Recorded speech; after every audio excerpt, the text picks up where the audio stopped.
Hey guys, welcome back to the channel. Today, I just wanted to film a quick video discussing how to decrease CPA over time for an e-commerce account. This also applies to SaaS and even lead gen as well. And today I'm actually in Franklin, Tennessee. Going to be going to Taylor Welch's mastermind tonight and tomorrow. So if you're in town, let me know. I would love to meet up. But overall, a quick video, kind of very much to the camera here, is I have a client spend about 15-20K a month, and they're a consultant client of mine, and we've been working with them for about 90 days now. And they have an issue with conversion value tracking on WooCommerce that they just cannot get figured out with even a web dev and Google support, just not working. So how we define success is looking at overall CPA and adjusting to our average order value and LTV of clients or of the customers. So right now, last month in July, we were spending about 15 grand a month. And we actually had, I think, a 240, 241, 243 CPA, which was just on the line of unprofitable, but it was a very intense scaling month. We went from about 5K to about 15K. So very aggressive in overall. And the client was okay with that. They know kind of how growth goes and how CPAs rise, being more competitive. Very simple account though.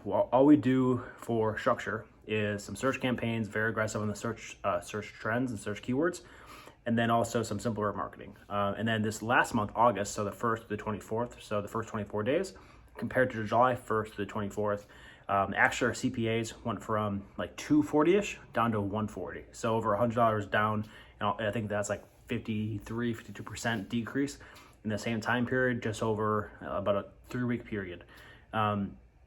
Overall, clients ecstatic with that, very happy. And the main things we're doing are very, very simple. Not a huge campaign strategy. This client has only one product they offer, and it's about a higher AOV, like 240, 250 basically, and okay LTV, usually like one purchase again in the next 6 to 12 months. So they definitely are profitable on a higher CPA, but they still want to have more first order profitability. So right now, our only campaigns, I think we have 3. We have a search brand with like 10, 20 bucks a day that maybe gets 5, 10 bucks a day in spend. And yeah, CPAs are probably around like 50, 60 bucks, depending on how many competitors are bidding on them. And then we have our main search campaign spending about 500 to 600 bucks a day. And that thing is our baby. That's what we've been kind of grooming since we started working together in late May now. And the first couple months were pretty tough with it, just because Google, we're trying to use, can we go with exact match or we have to go with broad? Kind of testing both keyword match types. And actually right now, this last month of August, basically, broad match has been killing it. So it took about 60, 70 days for Google to kind of understand the avatar, the audience focus, and overall what search terms, even though broad match could be very broad, what search terms actually convert for that client. And overall, it's been amazing to see broad match really, really work. And our search campaign CPA is about, I think it was like 180 to 190, so definitely in the higher end, still over like overall account CPA. But then what really helped, and the client didn't really have this set up at all, was remarketing.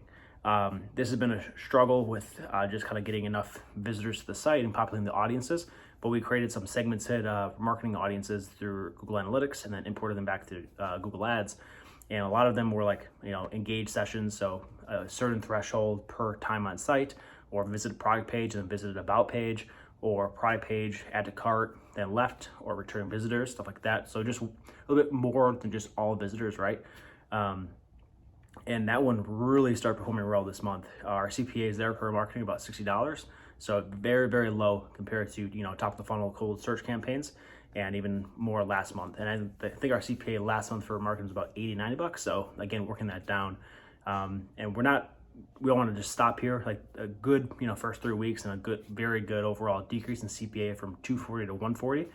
But now it's time to kind of scale again and try to get to like 25, 30K a month in spend, which should easily be doable. Kind of just got to keep scaling search, and then also scale your remarketing campaigns as well, and potentially add maybe a Discover or a YouTube remarketing, just to make sure you're giving the Google ecosystem that it needs, and maybe even going for Performance Max. However, with this client not being able to track values properly, I don't think PMax would be the best situation here, just due to the fact that PMax really needs that value-based bidding strategy. And even for like lead gen accounts, I rely on the value being passed through for like offline conversions or overall form submission, like preset values that we have. So overall, just want to share the story, and like you do not need a complicated account structure. This account literally has 3 campaigns and only one spending 90% of the budget. So don't think it needs to be too complicated.